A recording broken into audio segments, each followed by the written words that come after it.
በኢትዮጵያ መካከለኛና ዝቅተኛ ገቢ ያላቸውን የህብረተሰብ ክፍሎች በተመጣጣኝ ዋጋና የወለድ መጠን የቤት ባለቤት ለማድረግ ከ10 ያላነሱ የሞርጌጅ ባንኮች ያስፈልጋሉ መባሉን ደግሞ አስከትለን እንገራችሁ። ይህንን ያሉት በሞርጌጅ ባንኮች ዘርፍ ባለሙያ የሆኑት አቶ እስክንድር ዲበኩሉ ናቸው። ከባለሙያው ጋር ቆይታ ያደረገው ዮሐንስ አበረ ዝርዝር ዘገባ አዘጋጅቷል። በአገራችን ኢትዮጵያ ካለው ሰፊ የቤት ፈላጊ ቁጥር አንጻር በብድርም ሆነ በቀጥታ ከፍሎ በተመጣጣነ ዋጋ የቤት ባለቤት የመሆኑ ጉዳይ ለአብዛኛው ሰው ከባድ እየሆነ የመጣ ይመስላል። ታዲያ ይህንን የቤት ችግር ለመፍታት ሞርጌጅ ባንኮች እንደ አንድ አማራጭ እንደሚቀመጡ ይነገራል። እነዚህ ባንኮች ተቀዳሚ ተግባራቸውን በተራዘመ የክፍያ ጊዜ ለቤት መግዣ፣ መገንቢያ እንዲሁም ማደሻና ማስፋፊያ ብድር ማቅረብ መሆኑን የሞርጌጅ ባንክ አማካሪና ባለሙያ የሆኑት እስክንድር ዲበኩሉ ይገልጻሉ። በአገራችን አፍሪካ በተለይም እንደ ኬንያና ናይጄሪያ ያሉ ሀገራት የቤት ችግርን በዘላቂነት ለመቅረፍ የሞርጌጅ ባንክን እንደ አማራጭ ተጠቀሙበት ይገኛሉ የሚሉት ባለሙያው በአገራችን ኢትዮጵያም ካለው የህዝብ ቁጥርና የቤት ፍላጎት አንጻር በትንሹ 10 የቤት ባንኮች እንደሚያስፈልጉ ነው የሚያነሱትም። በኢትዮጵያ ከህዝብ ብዛቷ አንጻር ከ125 ሚሊዮን በላይ ህዝብ ባለበት ሞርጌጅ ባንክ አለመኖር ትልቅ ኪሳራ ነው። ቢያንስ ከ10 ያላነሱ ሞርጌጅ ባንኮች ያስፈልጋሉ። እነዚህ ሞርጌጅ ባንኮች ሊያሰራቸው የሚችል ሎንግ ተርም ፈንድ ማግኘት እስከተቻሉ ድረስ ኮንትሪቢዩሽናቸው ትልቅ ነው። ይህን ስልህ ግን ሞርጌጅ ባንኮች በርክተው የሚያበድሩትም ፈንድ ከውጭም ከሀገር ውስጥም ቢያገኙ ቤት አቬለብልም አፎርደብልም ይሆናል ማለት ላይሆን ይችላል። ሌሎቹ ተግዳሮቶች መፈታት መቻል አለባቸው። አሁን ችግሩ ምንድን ነው? አቬለብልም አይደለም፣ አፎርደብልም አይደለም። ስለዚህ እነዚህን ነገር ለመፍታት ኮምፕሬሄንሲቭ በሆነ መልክ ተግዳሮቶችን በአግባቡ ለይቶ የመፍትሄ አቅጣጫ አስቀምጦ መሄድን ይጠይቃል።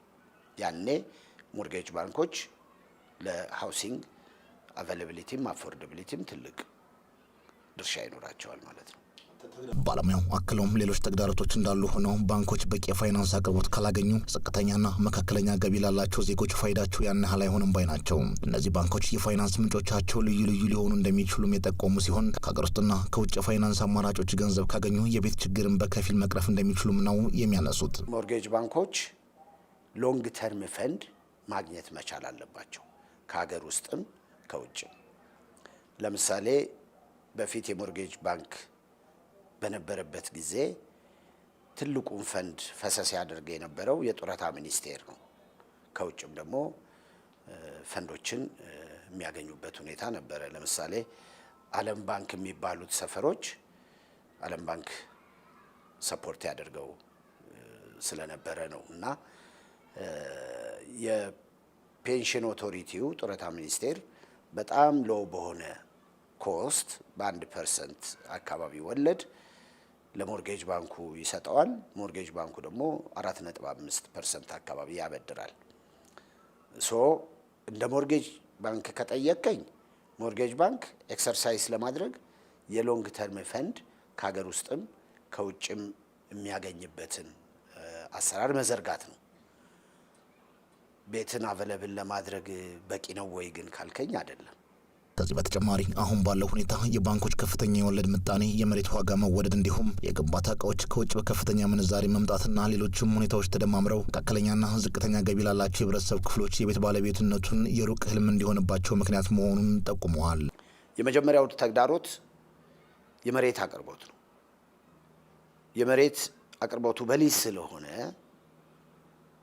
እሱ ደግሞ ነፃ በሆነ የጨረታ ሂደት ስለሆነ አቅም ያላቸው ሰዎች አስወድደውት ስለሚገዙት ቤት ፈላጊው በተለይም ዝቅተኛና መካከለኛ ገቢ ያለው መሬት የሚያገኝበት አማራጭ ኦልሞስት የለም ማለት ይቻላል። ኢንፋክት ሁለተኛው ተግዳሮት የኮንስትራክሽን ግብአት እጥረትም ውድነትም አለ።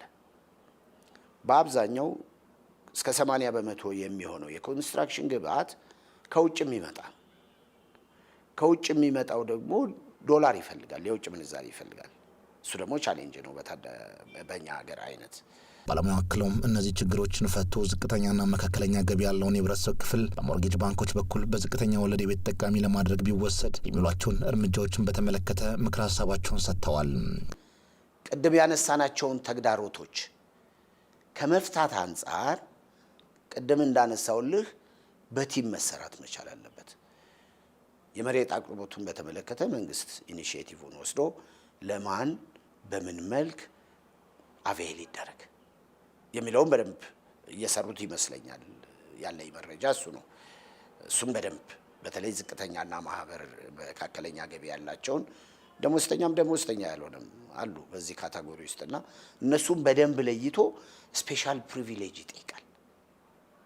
ኖት ኦንሊ መሬት አቅርቦቱ ላይ ብቻ ሳይሆን የግንባታ ግብአቱ የሚገኝበት ከዲዛይን ጀምሮ ምን አይነት ቴክኖሎጂዎች ሆኑ ቶሎ እየተመረቱ የሚቀርብበት ሁኔታ መፍጠር ይጠይቃል። ከዚህ ባሻገር ብሔራዊ ባንክ በቅርቡ በሕዝብ እንደራሴዎች ምክር ቤት ባጸደቀው የባንክ ስራ አዋጅ ውስጥ የልዩ ባንኮች ምስረታ የተመለከተ ድንጋጌ የተካተተ ሲሆን ተግባራዊነቱን በተመለከተ ከአዋጁ የተቀዳ መመሪያ በማዘጋጀት አስቻይና አሳታፊ ሁኔታዎችን መፍጠር እንደሚገባም ባለሙያው ተናግረዋል። በዘርፉ ለሚሰማሩ ኢንቨስተሮችም ምቹ መደላደል ከመፍጠር ባሻገር የሚመለከታቸው የመንግስት አካላትም ግልጽና ቀልጣፋ አሰራር በመዘርጋት ከሄዱን ማገዝ እንደሚገባቸው ነው ባለሙያው ሀሳባቸውን የሰጡትም።